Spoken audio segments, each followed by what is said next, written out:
Gopijana Vallabha Girivaradhari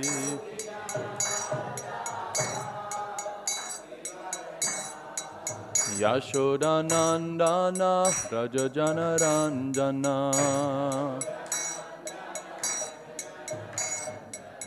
Yashodanandana Vrajajana Ranjana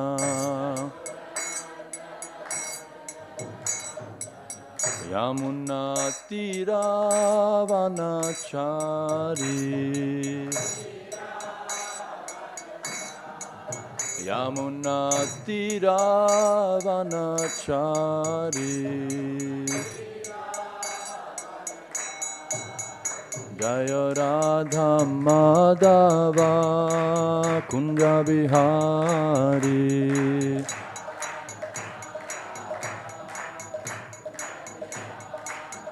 Jaya Radha Madhava Kunja Bihari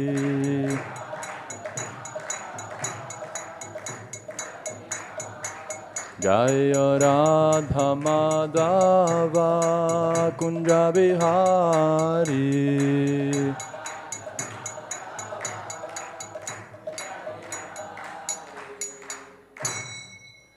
Jayam Vishnupad Paramahams Parivraj Acharya Sutta Shri Srimad Bhagavatam Bhakti Vedanta Swami Srila Prabhupada Ki ISKCON founder Acharya His Divine Grace Srila Prabhupada Ki Ananta Koti Vaishnava Vrinda Ki Jai Nama Acharya Srila Haridas Thakur Ki Jai Prem Gaho Shri Krishna Chaitanya Prabhu Nityananda Shri Advaita Gadadhar Shivas Adi Gaura Bhakta Vrinda Ki Jai Shri Radha Krishna Gop Gopinath Shama Kunda Radha Kunda Giri Govardhan Ki Jai Shri Vrindavan Dham Ki Jai Shri Mayapur Navadvip Dham Ki Jai Ganga Mai Ki Jai Jamuna Mai Ki Jai Bhakti Devi Ki Jai Shrimati Tulasi Maharani Ki Jai Yuga Dharma Harinam Sankirtan Ki Jai Gaura Pramanande Hari Hari Bol. All glories to the assembled devotees. All glories to the assembled devotees. All glories to the assembled devotees. All glories to Shri Guru and Shri Gauranga. All glories to Srila Prabhupada.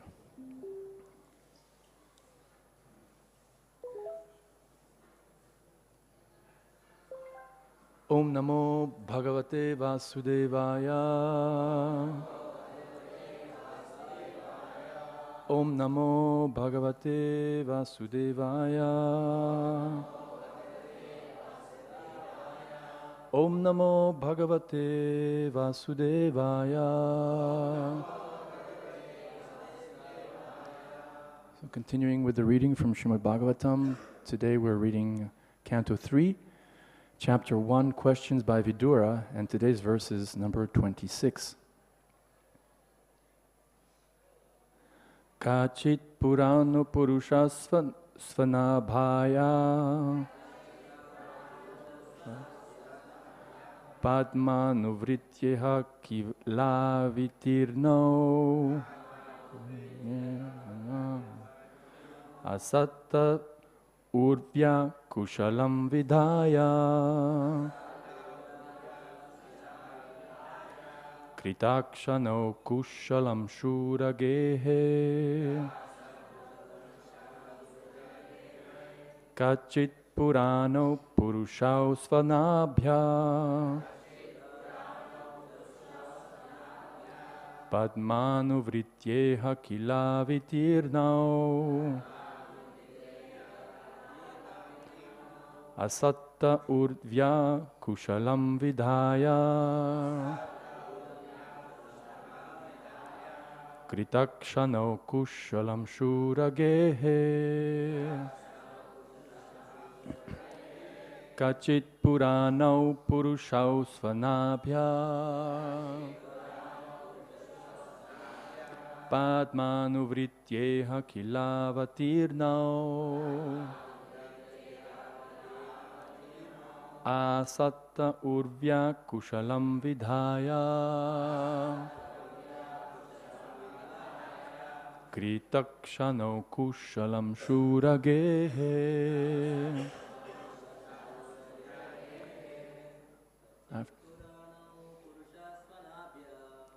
kaccit purāṇau puruṣau svanābhya.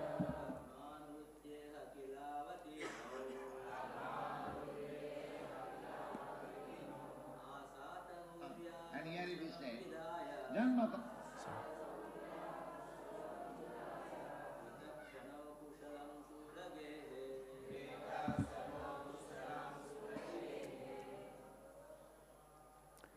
Any other Vaishnavas? What are the young? Kaccit purāṇau puruṣau svanābhya.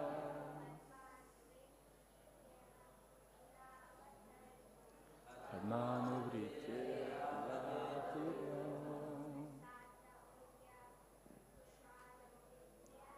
āsāta urvyāḥ kuśalam vidhāya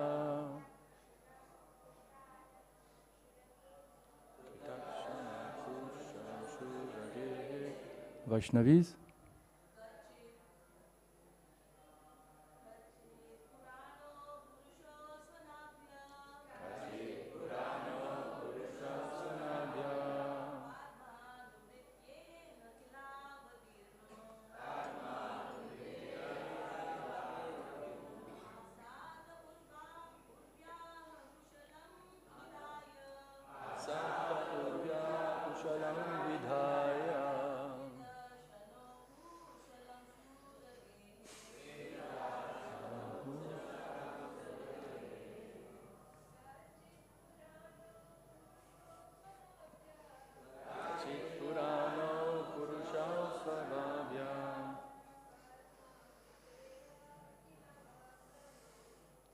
pādmānuvṛttyeha kilāvatīrṇau.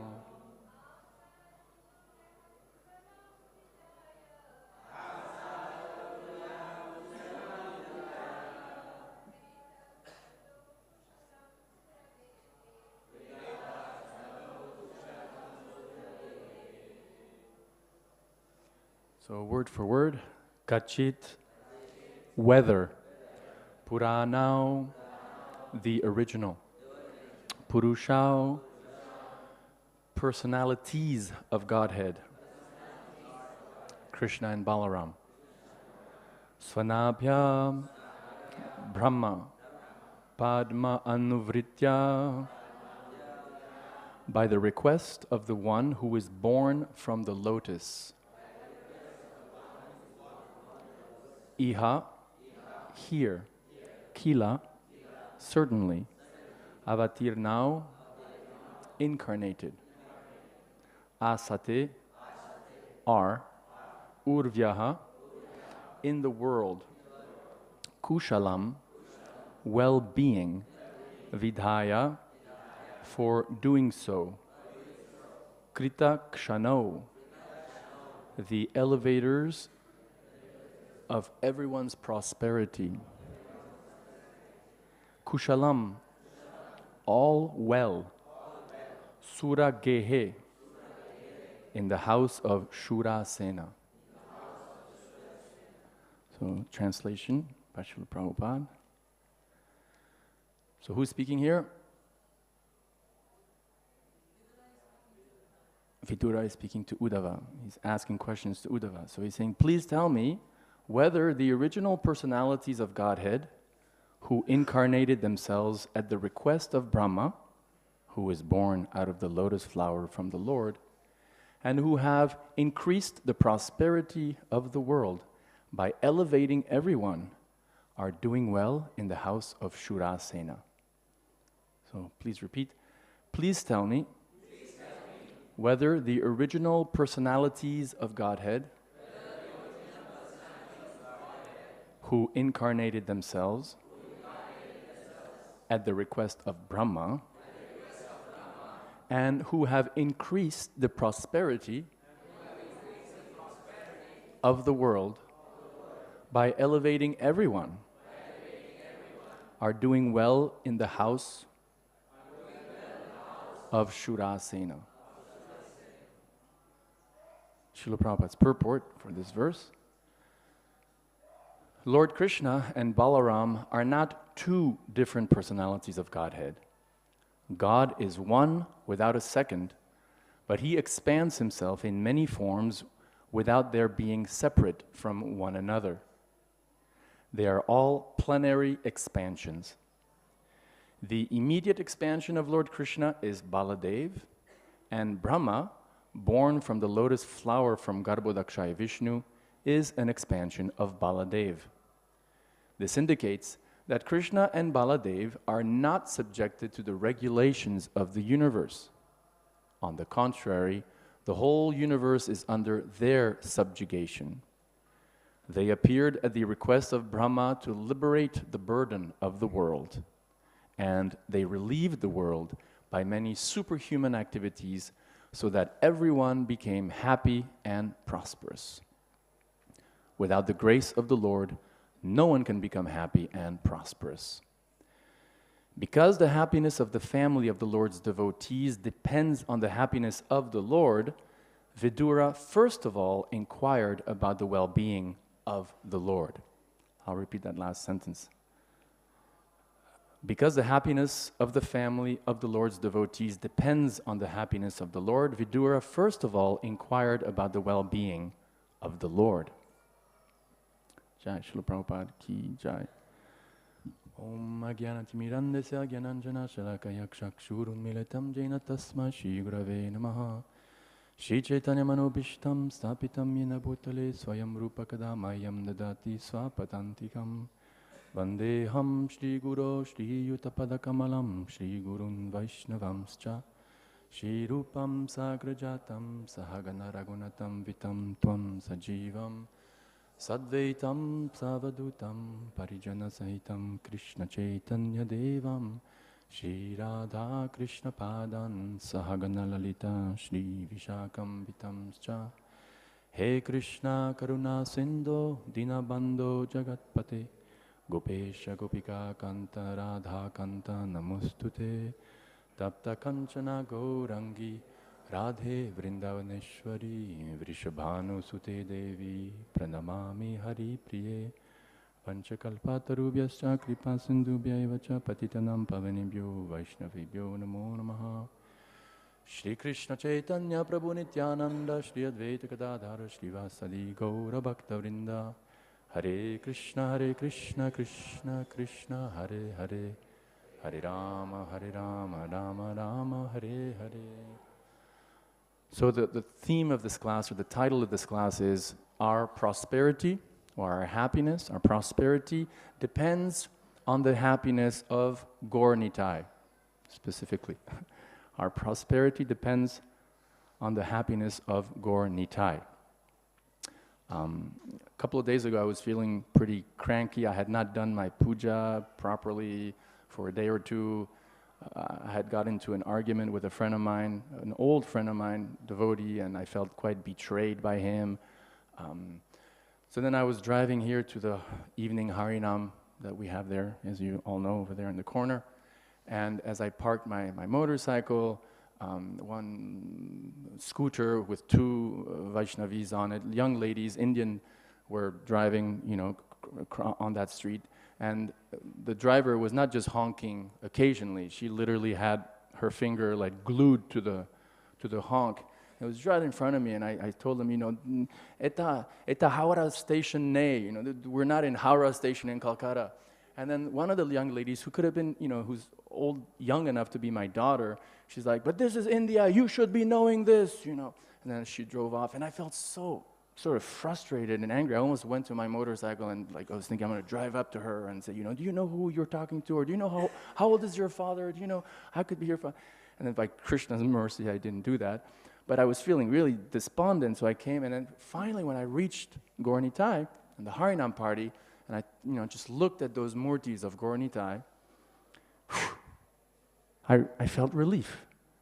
All of a sudden, I really felt a distinct shift in consciousness to being a lot more peaceful, and the holy name was there, and and Gaur Nitai just changed my consciousness.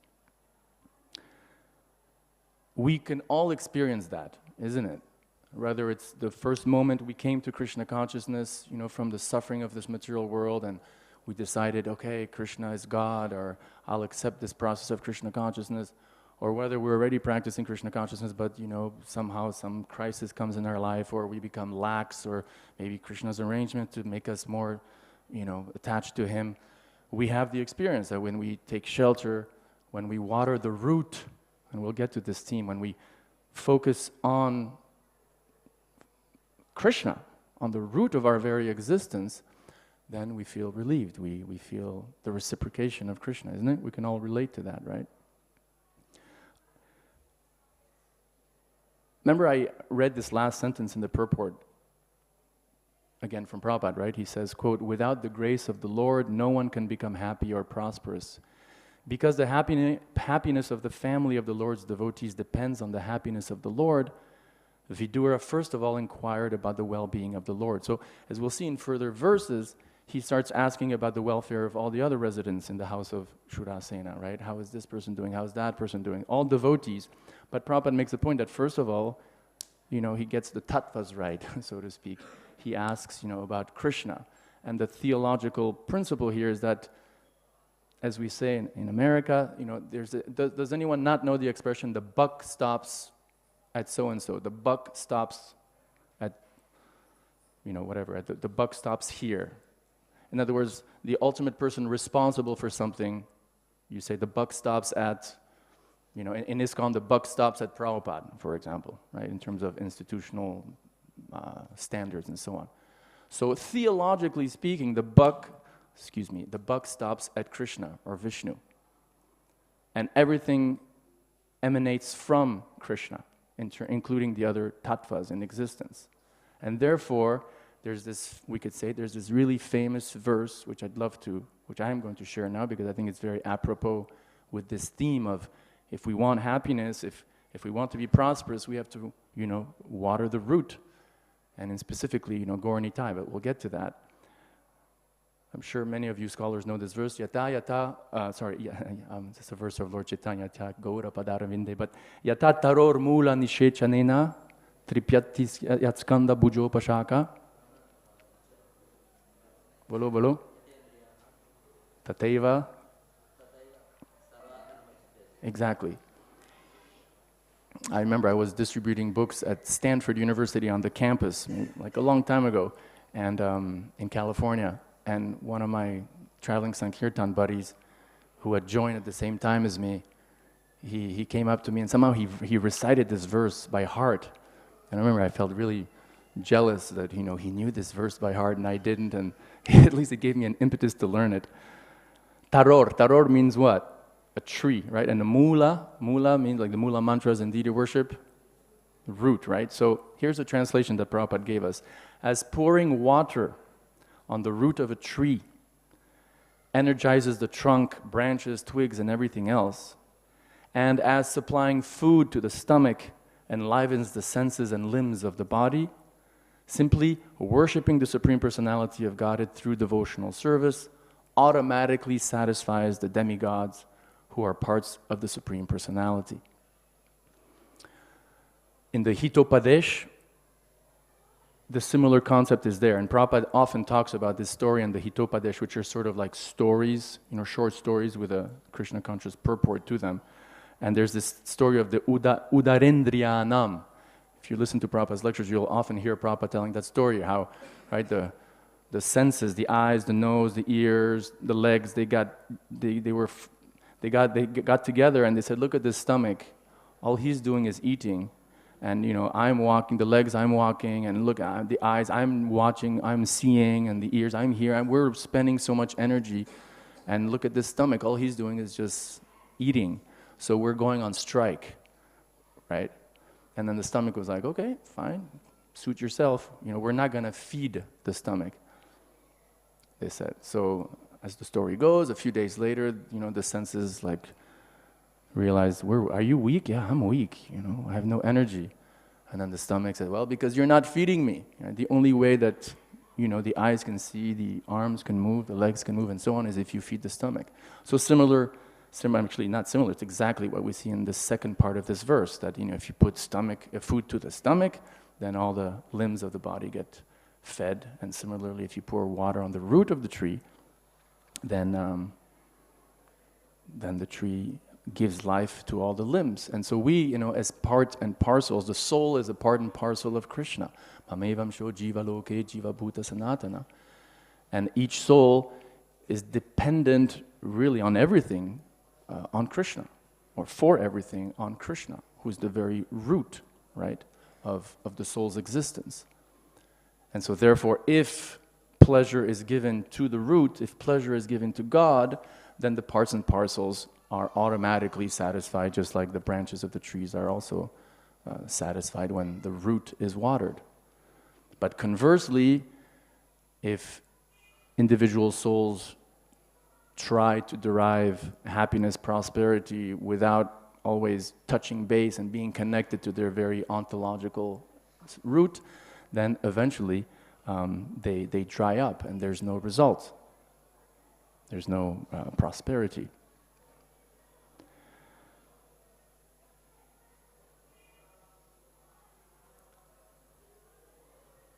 Continue on this same theme. Raise your hand if you do deity worship, whether at home or, right? A lot of you do deity worship. So as you know, when you offer the articles, where does the buck stop? Like, let's say on your altar you may have, for example, you have Panchatattva, you have Srivas Thakur, Gadadhar, Nityananda, and so on, and then you have Lord Chaitanya. Lord Chaitanya is which tattva? Vishnu tattva, right? Or the gopis, and then you have Radha Krishna in the middle. So where does the incense stop, or where does, because there's two systems, right? And you're from Los Angeles, Prabhu. In Los Angeles, there's two systems of deity worship, and few systems. One of them you offer the items through, the Guru Parampara, and maybe through the Shaktis, and then ultimately to Radharani, and then to Krishna. And then the other system, which I think is more official in ISKCON, which is what they do here, you offer, of course, by your Diksha Guru, the item to the ultimate, person, and in this case, it's Krishna. And then with the prasad of Krishna, you worship Radharani and then the gopis, and then you go back down, right? So in either case, though, the buck stops at Krishna, right? At God. So we see here Vidura doing the same thing. Before asking about the other pure devotees in the house of Śūrasena, he's first of all, establishing like, okay, well, how, establishing that you go to Krishna first, you go to Vishnu. And he basically understands tattva, which is what the Mayavadis don't understand. Or the Mayavadis, the big enemy, so to speak, the theological, I don't want to say enemy, but the bad guys in the theological debate, or the ones that, the Vaishnavas always have an axe to grind with theologically. The Vaishnava would say, no, the Mayavadis, they confuse the tattvas. They confuse Vishnu tattva with Jiva tattva or Prakriti tattva, especially between Jiva tattva and Vishnu tattva. Therefore, the guru for the Mayavadis is non-different from Krishna, from God, right? And for us Vaishnavas, it's like, oh my God, what a nightmare, to see your guru as being Krishna. Of course, Sakshat Dhari, he has, the quality of, he's a servant of, and so on. But to actually consider that a jiva is ontologically Vishnu, for a Vaishnava is like, ugh, it's horrible, right? Because we understand jivas are limited. They can be pure and they can be exalted souls, but they're always they are not at the source of everything. Krishna is, right? Aham sarvasya prabhavo, matak sarvam pravartate. Right? Matak parataram nanyat kinshit asti dhananjaya. Everything comes from me. Everything, as pearls are strung on a thread. It's Krishna. It's not jivas or anyone else. Now, what's interesting, and this is a small parenthesis, in the Vaishnava Siddhanta or philosophy, we worship the root. We worship Krishna, but paradoxically almost, we do so by asking the mercy of Vaishnavas, right? And therefore we sing every day, Yasya prasadat bhagavat prasado, Yasya prasada nagati kutu. By the mercy of the spiritual master or spiritual masters, by the mercy of the Vaishnavas, we get the mercy to be able to serve Krishna more effectively, right? So the risk, or the neophyte devotee, worship is the root, fine, but then as we know from that verse from the 11th canto, right? Acharyam eva haraye pujamya shadadaye hate natat bhakteshu kṣaṇyeshu sabbhakta prakrita. The prakrita bhakta basically considers, it's just me and God and no one else counts, right? Disregarding the Vaishnavas, which is not good. I remember once I was with Bhakti Charu Maharaj in Calcutta, and ISKCON had a property there called on Guru Sadai Road. Maybe some of you have gone.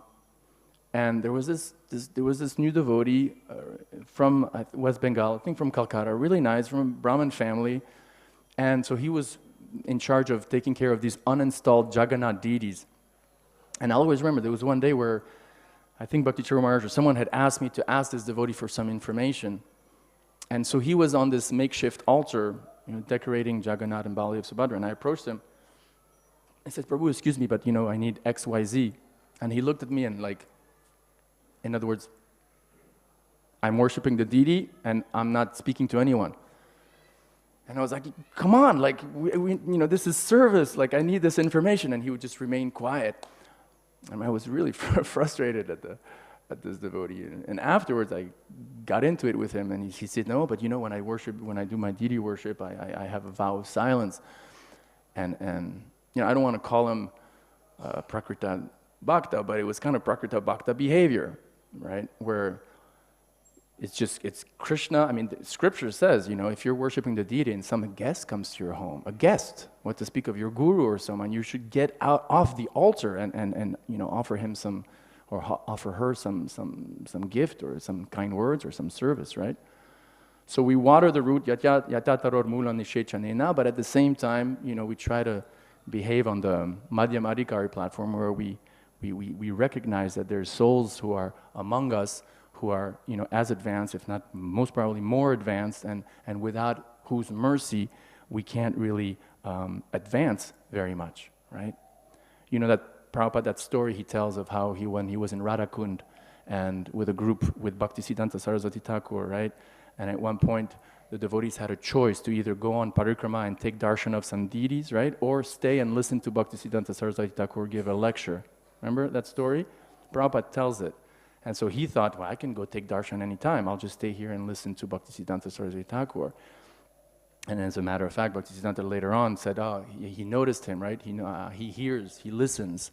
And I think Bhaktisiddhanta made a comment to the effect that, what's the use of going to take darshan of the deities if you don't listen to the guru? So I'm not saying we should not take darshan of the deities, of course not. Krishna is 100% in the deity and he is the root, right? Ishvara Parama Krishna Sachidananda Vigraha Anadiradir Govinda Sarvakarana Karanam. But we do so respecting and depending on the mercy of the Vaishnavas. Another small parenthesis which I really wanted to talk about. As a matter of fact, I was thinking maybe this is what I should talk about the whole time, but this is really interesting and relevant here.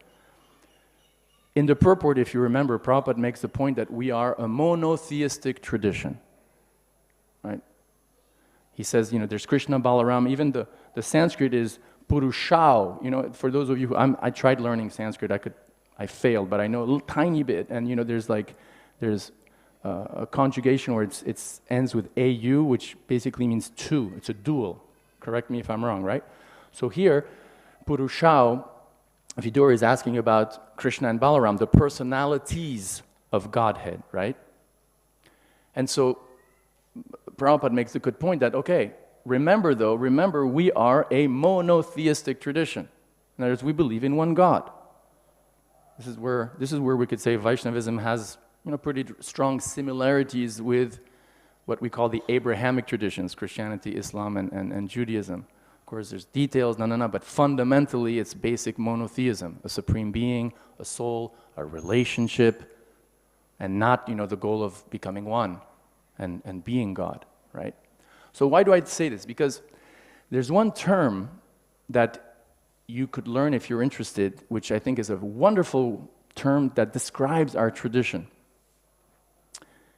You ready for it? Polymorphic bimonotheism. It was coined by Garuda Prabhu, His Grace Garuda Prabhu, a Prabhupada disciple who's a professor of religious studies in the United States. He got his PhD at Harvard, at the University of Chicago, and he teaches world religions, and he came up with this term, which I think is fantastic, polymorphic monotheism. So I just want to spend a little bit of time here, because if you happen to find yourself in a situation where you're explaining Krishna consciousness to people who may not know, right, but who are educated, this term is a very effective tool of describing Krishna consciousness. So what does polymorphic mean? Anyone? Many forms, correct. Many form, poly, many, and morph, polymorphic. So the avatar theory, right? Krishna is the original form, but he expands as Balarāma, as Vishnu, as Nishingadev, as Vamana, as Kurma, all the avatars, right? But he's the same person. It's the same original person, Krishna, but he is so powerful that if he wants, he can, assume different forms, right? So in that sense, it's polymorphic, right? And monotheism, theism comes from the word theos, or God, so mono means one, so one God, right? But technically, because we worship Srimati Radharani, and we worship Radha, Krishna, we can speak of a type of bi-monotheism. So polymorphic bi-monotheism, right? But it's an important point, because even devotees sometimes make such distinctions between, for example, Kṛṣṇa and Balarāma or Gaura Nitāya, that they may forget that, wait a second, ultimately, there's one supreme being, and from that supreme being, all his avatars emanate. Last summer, there was a summer camp in Serbia, an ISKCON summer camp where devotees came, and there was a makeshift altar, and many devotees brought their deities, their home deities on the altar. I think one Mataji is here from Croatia, Arvo. And so, the altar had literally 50 deities, And so imagine, you bring someone who doesn't know anything about Krishna consciousness, and you tell them, look, we're going into the altar room now, but this is monotheism, and they go, they see 50 deities. So you have to explain that, no, it's polymorphic. There's one supreme being, but he assumes different forms. Right? To Gaura Nitāya, coming to Gaura Nitāya, we have a little bit of time left. Here Vidura is asking specifically about Krishna and Balarāma. And one of my favorite verses is this verse in the Chaitanya Charitamrita, Vande Shri Krishna Chaitanya, Sahorito, Gaurodaye, Pushpavanto, Chandrashekhara Acharya. I offer my respectful obeisances unto Shri Krishna Chaitanya and Lord Nityananda, who are like the sun and moon. They have arisen simultaneously on the eastern horizon of Gauda. This area is called Gauda, G-A-U-D, the Gauda Desh. They have appeared simultaneously on the eastern horizon of Gauda to dissipate the darkness of ignorance and thus wonderfully bestow benediction upon all, right? And so here, because we're in Mayapur, and because this verse, addresses the well-being of Krishna Balarāma, I think it's relevant to speak a few pastimes of Gaura Nitāya. As Japataka Maharaj was doing so the other day, there was a pandal full of devotees, and he was telling this simple story of how these dacoits tried to steal Nityananda Prabhu's belongings, and I looked at the audience, there must have been at least maybe 1,000 devotees, if not more, and you could see the stories were so simple, and yet they were enthralled by the katha. And it gave me faith that, wow, these pastimes are not ordinary. They're not ordinary. Janma karma chame divyam evam yoveti tatvataha. Right. So, what's the other verse? Vrajendra nandanye Sachisuta hoilose, Balaram hoila Nitāya.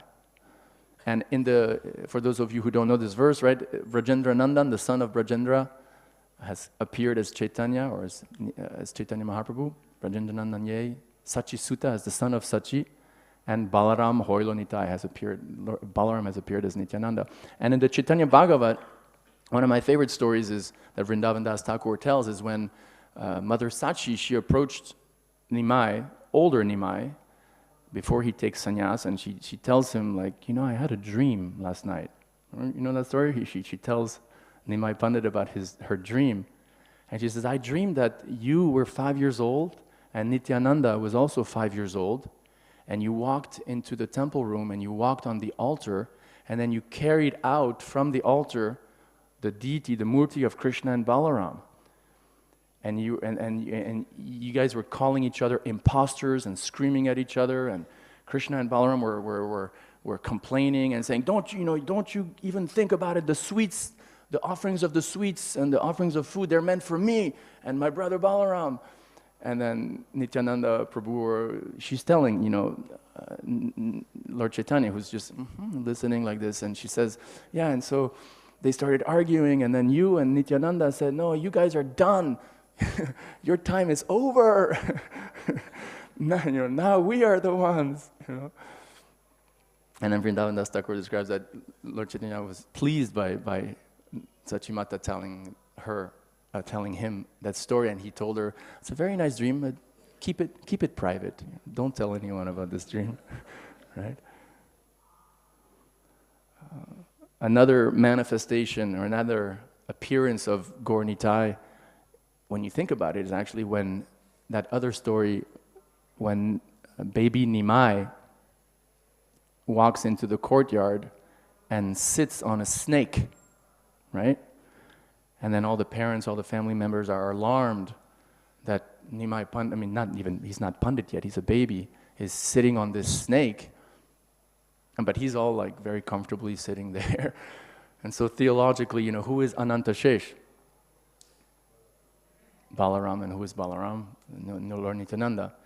And so very much in the mood of Balaram giving support, giving service to Krishna, you see Nityananda Prabhu, in the form of Anantashesha, being very happy to give, support in the form of his own body and coils to baby Nimai, right?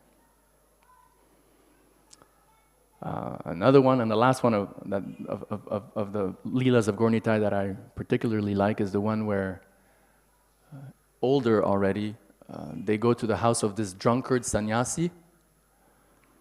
It's also mentioned in Chaitanya Bhagavat. Gaur Nitai wanted to go see Advaita Acharya, so on the way they stopped in a village, if I'm not mistaken, called Lalitpur, and there somehow Vrindavan Das Thakur calls him a drunkard sannyasi who's married too, so what kind of sannyasi is he? Invites them, and they come in, okay, and please take prasad, so they agree to eat some fruits, some prasadam fruits, and then this so-called sannyasi blesses Nimai Pandit. I bless you to have tons of money, to have great material happiness, to enjoy the company of beautiful women. And then according to the text, Nimai Pandit says, no, this is not a good blessing. Like you're supposed to, that's not the kind of blessing that someone like you is supposed to give. And so this person becomes offended. You think you know better than me, huh? Well, if you don't have money, how will you eat? And then Nimai Pandit says, I will eat whatever is destined by my karma. And so they argue a little bit more, and then Nityananda Prabhu says, okay, I'm sorry. And then they want to leave and take bath in the nearby river, and then this fallen person asks them, no, please, you take bath in my home only, please. And so they agree. They agree to take bath and then take prasad. So then they sit down, and then this drunkard sannyasi says, do you want some ananda? And then, of course, they know, we believe, Lord Chaitanya and Lord Nityananda are omniscient. They know everything, they're the Paramatma. But Leela, they said, Ananda? Especially Lord Chaitanya, what does he mean by Ananda? And then the drunkard sannyasi's wife comes and says, stop bothering them like this. And then Lord Nityananda tells Lord Chaitanya, I think he means alcohol, liquor. And according to the text, they got up right away, and then they ran to the river and they dove in and, laughing. But what's interesting is that Vrindavan Das Thakur mentions that this fallen soul got the mercy. He got the mercy. You know, as opposed to some others who may have had close association with Chaitanya Mahaprabhu and Nityananda, but were offensive, were, you know, fault-finding, or, you know, who were offensive to them. He was fallen, and yet he was not offensive, and therefore he got the mercy in spite of his fallen condition of, you know, not being good at controlling his senses. So I don't know about you, but for me that's a great, you know, hope that, okay, as long as, you know, as long as if I can somehow not offend the Vaishnavas, you know, and even if, you know, I'm not saying we should, you know, but you know, there's this notion of accidental fall down. So if a devotee is not, you know, always on the highest, best behavior, you know, in terms of basic sadhana and so on, if he or she remains free of Vaishnava aparad, then there's hope for him or her, right? So you should be happy that you have Gaur Nitai in your life. Don't be jealous of other devotees. I'm not saying you are, but you know, this verse, Vande Shri Krishna Chaitanya, clearly says that Lord Chaitanya and Nityananda have appeared to bestow benediction upon all. Upon all. Because sometimes you think, you know, this devotee, he's not getting so much mercy like I am. Like right? I'm getting the mercy. Like, look how offensive he is, or, you know. And then you're surprised. He's getting, yes. Because, you know, Lord Chaitanya and Lord Nityananda have come to bestow benediction upon all, upon everybody, right? So keep watering the root, keep chanting, you know, keep fixed in that siddhanta that, you know, you emanate from Vishnu, right? There's a distinction between Vishnu and the jivas and so on. And keep performing this Yuga Dharma. Hare Krishna, Krishna Krishna, Hare Hare. Hare Ram, Ram Ram, Hare Hare. And remember that, you know, it's only by Krishna's mercy, by Krishna reciprocating with you, that you can be prosperous, that you can be beautiful, that you can be attractive, you know, Krishna Shakti Vinanahe, that you can be successful in your preaching projects or your preaching endeavors and so on. It's really only, you have to remind yourself that this comes from Krishna. And if you do that, then, you know, life is good. So before concluding, forgive me, and if there's any questions or comments,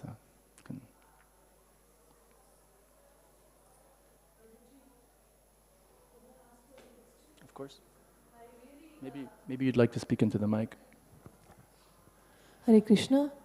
Thank you so much for this beautiful class, and especially the last pastime that you said about the fallen sannyasi who wanted to give Ananda to Chaitanya Mahaprabhu. You said he got mercy, which was very appealing. But can I know when he got mercy and what happened? As far as I know, the text doesn't describe it. I do remember, I listen to the audiobook often, and each time I hear it, or I remember Vrindavan Das Thakur says that, you know, he got the mercy. What happened after, there's no, you know, post-pastime description like Jagai and Madai. We hear that they went and built ghats and started serving the Vaishnavas and so on. But in the case of this fallen sannyasi, the text, at least the Chaitanya Bhagavat, doesn't describe it. Maybe you have something to add. I heard in one class that Maybe you want to tell in the mic? I heard in one class that it's not ordinary that Chaitanya Mahaprabhu comes to your home and takes prasad. So that itself is the mercy, you know. So he's taking bath and he's talking with you. You know, the Lord doesn't give darshan and... But then again, we could say, just to play the devil's advocate, we see souls who came very close physically, quote unquote. You know, the word physical, the word incarnation is actually problematic as a small parenthesis. You know, we speak about Krishna as incarnations, but in English, the word incarnation comes from the Latin carne, which for those who speak Spanish means meat, right? So in meat or in flesh. But we believe that, you know, one of the big differences between a conditioned soul, right, a jiva bhada or an embodied soul, and Krishna is that Krishna's body is 100% satchit ananda, right? There's no difference between Krishna's heart and Krishna's skin or Krishna's hair or Krishna's ear or Krishna's, I don't know, does Krishna have a liver? I suppose he does, right? But it's satchit ananda. So coming back to my point, you see souls who came very close to Chaitanya Mahaprabhu and yet had the wrong attitude. Yes. And so please go on. Yes. So the thing is, the mercy of the Lord means the Lord accepts your service. Here, those who have come with wrong attitude, their seva was not there. Here, the Lord has accepted the service of honoring prasad on this person. So He has come for everyone, as you have said. It's very nice that. Very nice point. Thank you. Another comment? Or Prabhuji, choose either one. Like you have told many things, it's starting to run, the mind is starting to run. So, Radha Krishna or Gaur Nitai? Whom will you suppose we want to install deities in our home. Suppose. So, Radha Krishna or Gaur Nitai? How do you suggest that we select one or we keep both? Is it like that? keep both. Keep both, okay. You've seen recently these last few kirtans, the post-Guru Puja kirtans, they took place in front of Radha Madhava. And I was telling Subha Vijay Prabhu that, wow, these kirtans, I haven't been in a kirtan in post-Guru Puja, not Mangalarti, but post-Guru Puja kirtans in front of Radha Madhava ever since Panchatattva were installed. That's a long time ago already. And so during these kirtans, I had these recollections of these kirtans that used to take place, there was only the Radha Madhava temple, in front of Radha Madhava. And I don't know, I'm speculating, but I looked at, the deities and I could, again, not that I have any vision to see Krishna's expression, but I felt like maybe they were extra pleased that devotees were because ultimately between Panchatattva and Krishna, you would think that Gaur-Nitai, even though it's Vishnu Tattva, would want that the focus go ultimately to Radha Krishna, because that's what Mahaprabhu, is teaching by his example and precept, worship Radha Krishna. So the fact that we do kirtan in front of Radha Madhava, I think is more suitable than Panchatattva, but it's just a small detail. But yeah, have both if you can. But then again, there's no hard and fast rules. Prabhupada, for example, there's a letter where he tells the devotees doing traveling Sankirtan, you can just have a picture of Panchatattva and that's it, so. Yes, Prabhu.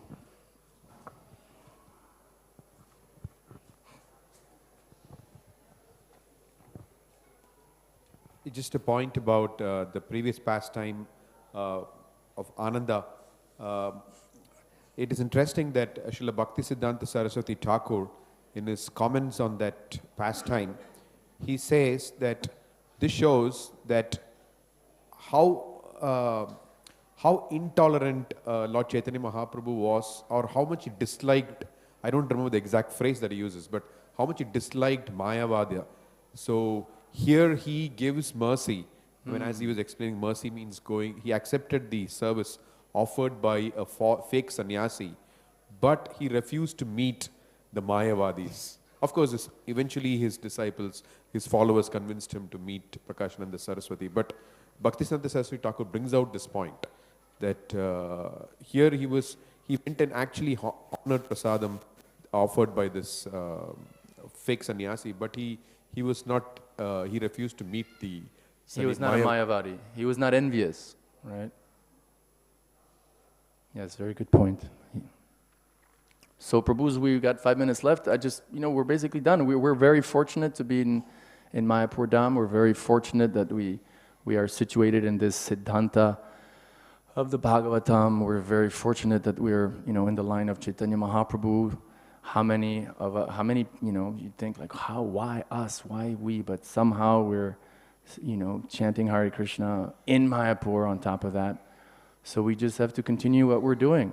You Prabhus are glorious who come to the Bhagavatam class every day. Those who are online, who log in every day, or we just have to continue hearing from Shastra, hearing from Prabhupada, hearing from the sadhus. Oh, and speaking of which, I forgot. Bhima Prabhu the other day was giving a class, and he had told me a few, Bhima Prabhu, BBT, Bombay, Juhu Prabhupada disciple. And so he was telling me a few days before that now there's this new app that devotees in Bombay produce where you can listen to Prabhupada's audiobooks. It's not the first one, but it's a new one he was very proud of. And he said, he told me, almost like a child, I remember I was cooking the other day, I listened to 3 chapters of the Krishna book. And when I came to the class the other day, just when I arrived, he was speaking about some pastime in the Kṛṣṇa book. He was mentioning the Kṛṣṇa book, and he was saying how by hearing these pastimes, such as, for example, these pastimes of Gaura Nitāya, we get purified, we become prosperous, right? And so just this morning, as I was, imperfectly worshipping my little Shaligram Shilas, I heard Prabhupada say this. So listen to this. This is Prabhupada saying the exact same thing. Dibbam, jujanati tattat. It is explained. If you simply read Kṛṣṇa book, although it looks like story, then you become delivered from these clutches of repetition of birth and death. It is so nice. So we just have to continue pouring water on the root, and this way we can be sure that we'll have all prosperity, also material and especially spiritual, and we'll go back home, back to Godhead. Thank you for your patience. Srimad Bhagavatam ki jai, Śrīla Prabhupada ki jai, Sridham Mayapur ki jai.